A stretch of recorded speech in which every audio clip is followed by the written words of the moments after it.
Hi, it's Megan. I had a great suggestion for a video, which was which of the high-end products do I have that I have and have reviewed do I just love, do I think are just must-have, great splurges, wonderful products. And the hard part about that is that, gosh, you know, what I like varies week by week, and part of it is weather, mood, the look I'm chasing after, whatever. There's no rhyme or reason to it. But I thought, what a great idea. And so I figured I would come up with a list of like a bunch of things that I just absolutely adore, regardless of what I paid for it on the higher end, not on the lower end. Although I might do one on the lower end too. But I wanted to do it with non-limited edition items because it's nice to see videos of all the great limited edition things we didn't get, but it's more fun to see ones of things that we can get. So these are some products that I just think are amazing, and as I was kind of putting together my list, I was noticing some brands showing up over and over and over again.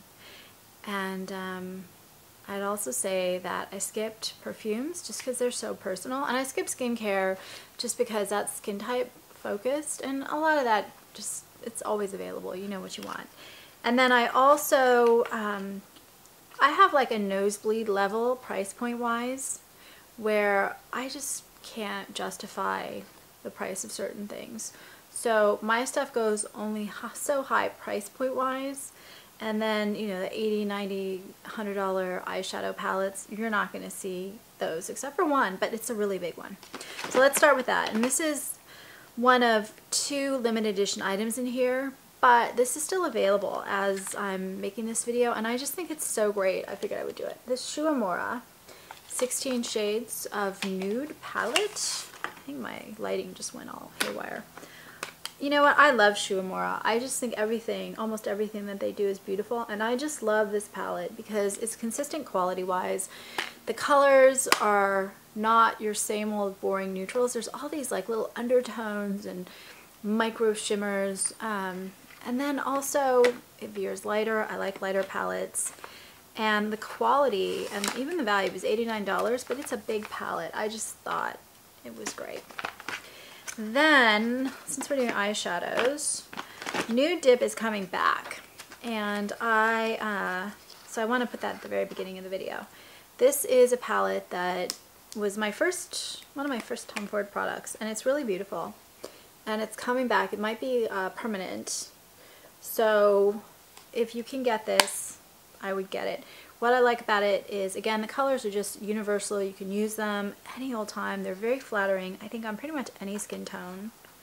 And they are super creamy. They apply beautifully.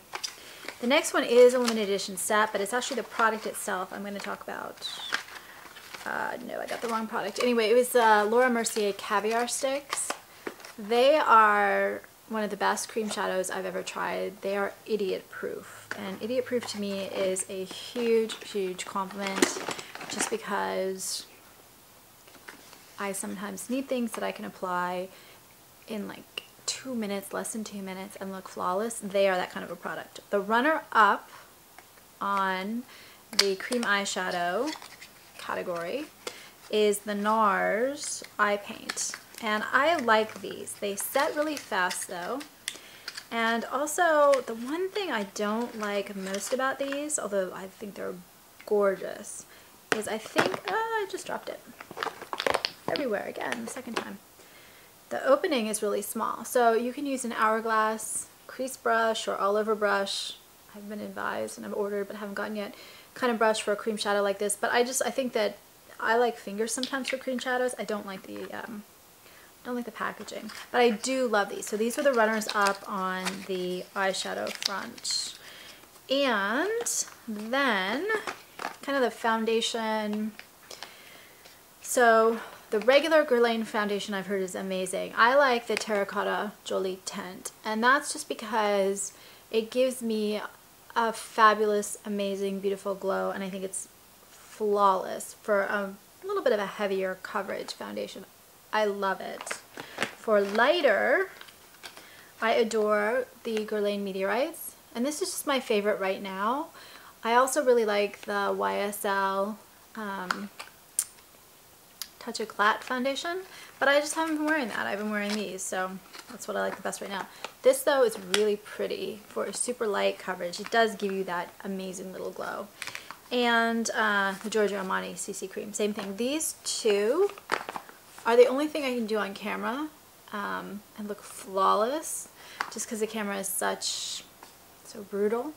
When you're doing a video, they're just that beautiful. So that's lighter coverage. They're just beautiful. Otherwise, I have to do a heavier coverage foundation.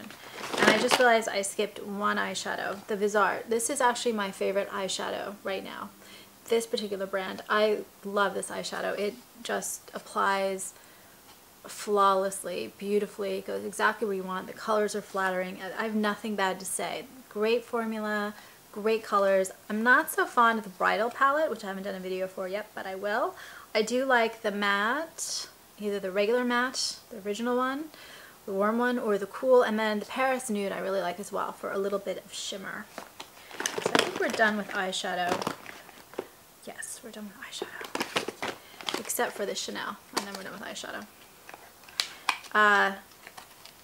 The Chanel is the runner-up. This is a newer formula, and I picked the Tissé Venetian. It doesn't really matter. I just really like the way that the colors apply, and also what I liked about the newer collection when they came out is how they mix certain colors together.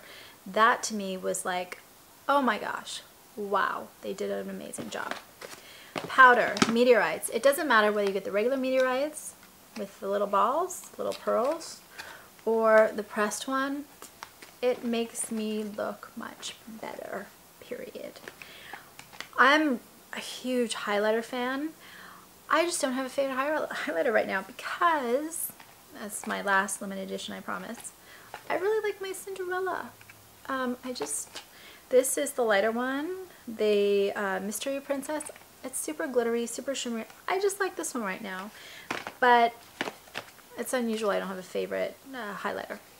For the primer, I love the Gucci Silk Priming Serum, and the runner-up is the La Masqua Mineral Veil. These two make me look better without any foundation whatsoever, and it's like an added plus once I put the foundation or BB or whatever on.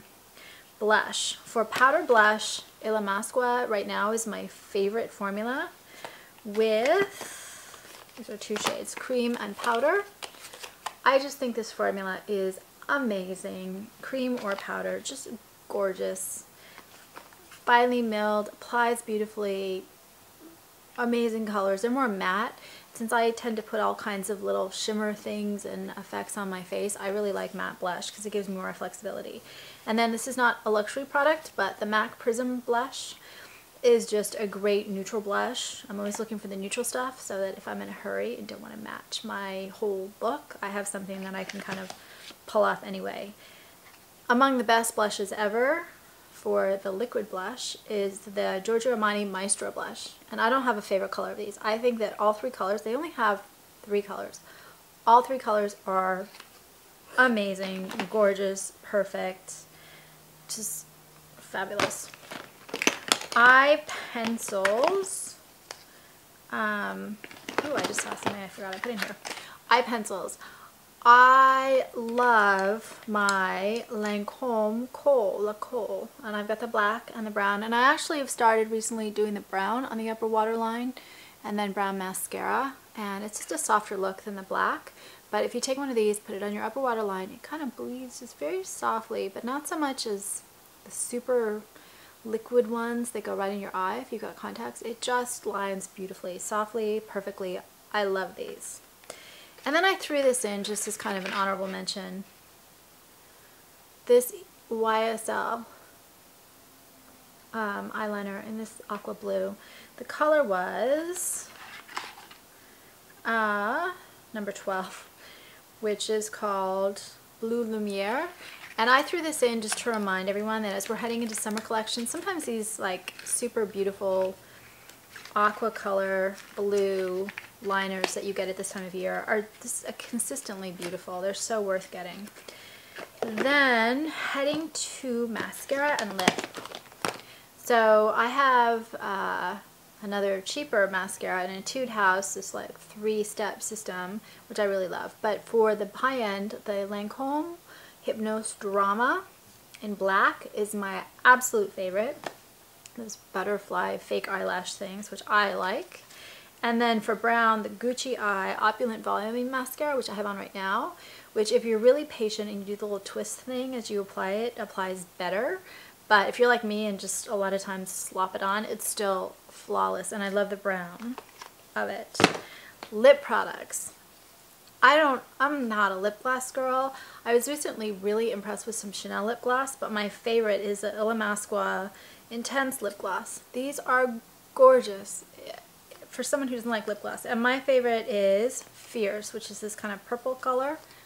I just love these. They can be bought on Beauty Bay, thanks to Nicole, or Illamasqua site, which you need a 50-pound minimum to get. And then I guess Net-a-Porter has some of the products, but not all. As far as my favorite lipstick formula right now, the Givenchy. This one right here I'm holding up is a limited edition, but I have some other colors here. This formula is my absolute utter favorite. The colors are all gorgeous. They're flattering. They're just beautiful. Every single one I've tried. It's just got a light sheen, beautiful wear, gorgeous colors. Love. I don't even have a favorite color. I put all of the ones I have in here, but I don't have a favorite. I just love every single one. And then the other thing I put in here, which just disappeared, one of them disappeared, I have on my lips right now. 120 is the color, but I messed it up, and I don't like this applicator. This is the Guerlain. I messed it up when I was, I do it the wrong side every time. So this is what it's like. I hate the applicator. These are not the $50 ones. These are the ones that are $36. It comes out this side, but I always think it's going to come out the wrong side, so I kind of messed up the tip. Again, a beautiful sheen, beautiful color, just perfect, opaque, just gorgeous. And then I put an honorable mention, 2 brands. The NARS Audacious line, these change color seemingly on everyone. They're slightly different, even though they seem super pigmented. But I really loved these last year. They're just a little bit behind my Givenchy and my Guerlain. And then the other one is the Tom Ford. I just pulled a Lips and Boys, not for any particular reason, but I actually, again, I think Tom Ford is able to take colors that most people can't pull off and put them in that realm where we can pull them off. So if you're willing to pay $50 for a lipstick, I think the Tom Ford ones are worth checking out. And so that is my list of products that are kind of high-end splurges and a little bit about why I like them. If I were to buy one thing out of this whole box, okay, let's do 2 things out of this whole box. 3 actually. We're going to do the Meteorites, we're going to do the Givenchy lipstick, and we're going to do the Giorgio Armani Maestro blush. Of everything that's in here, those are my favorites, except for 2 limited edition, the Shu Uemura 16 shades and the sold out Cinderella highlighter. But this isn't because it's such a great product, it's because I like Cinderella. Anyway, that's it. If you have products that would go into your high-end splurge must-have bucket, I would love to hear, sort of, because I'll probably end up buying them, but sort of, I'd still like to hear it. And then also please subscribe on YouTube. Thank you very much.